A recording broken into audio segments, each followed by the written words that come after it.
Éphésiens chapitre 2.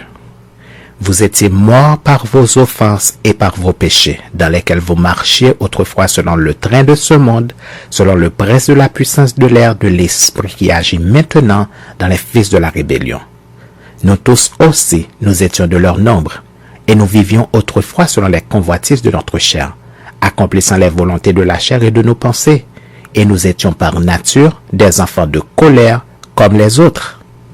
Mais Dieu, qui est riche en miséricorde, à cause du grand amour dont il nous a aimés, nous qui étions morts par nos offenses, nous a rendus à la vie avec Christ. C'est par grâce que vous êtes sauvés. Il nous a ressuscités ensemble et nous a fait asseoir ensemble dans les lieux célestes en Jésus-Christ, afin de montrer dans les siècles à venir l'infinie richesse de sa grâce par sa bonté envers nous en Jésus-Christ. Car c'est par la grâce que vous êtes sauvés par le moyen de la foi. Et cela ne vient pas de vous, c'est le don de Dieu. Ce n'est point par les œuvres, afin que personne ne se glorifie. Car nous sommes son ouvrage, ayant été créés en Jésus-Christ pour de bonnes œuvres que Dieu a préparées d'avance afin que nous les pratiquions.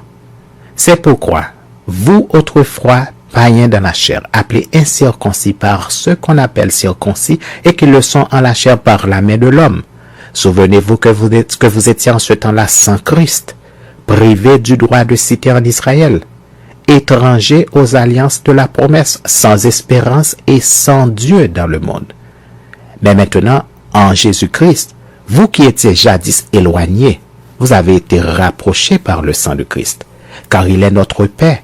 Lui qui des deux n'en a fait qu'un et qui a renversé le mur de séparation, l'inimitié, ayant anéanti par sa chair la loi des ordonnances dans ses prescriptions, afin de créer en lui-même avec les deux un seul homme nouveau en établissant la paix, et de les réconcilier l'un et l'autre en un seul corps avec Dieu par la croix en détruisant par elle l'inimitié. Il est venu annoncer la paix à vous qui étiez loin, et la paix à ceux qui étaient près.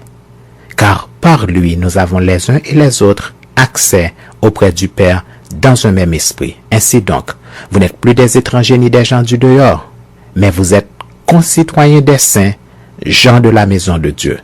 Vous avez été édifiés sur le fondement des apôtres et des prophètes, Jésus-Christ lui-même étant la pierre angulaire. En lui, tout l'édifice bien coordonné s'élève pour être un temple saint dans le Seigneur. En lui, vous êtes aussi édifiés pour être une habitation de Dieu en esprit.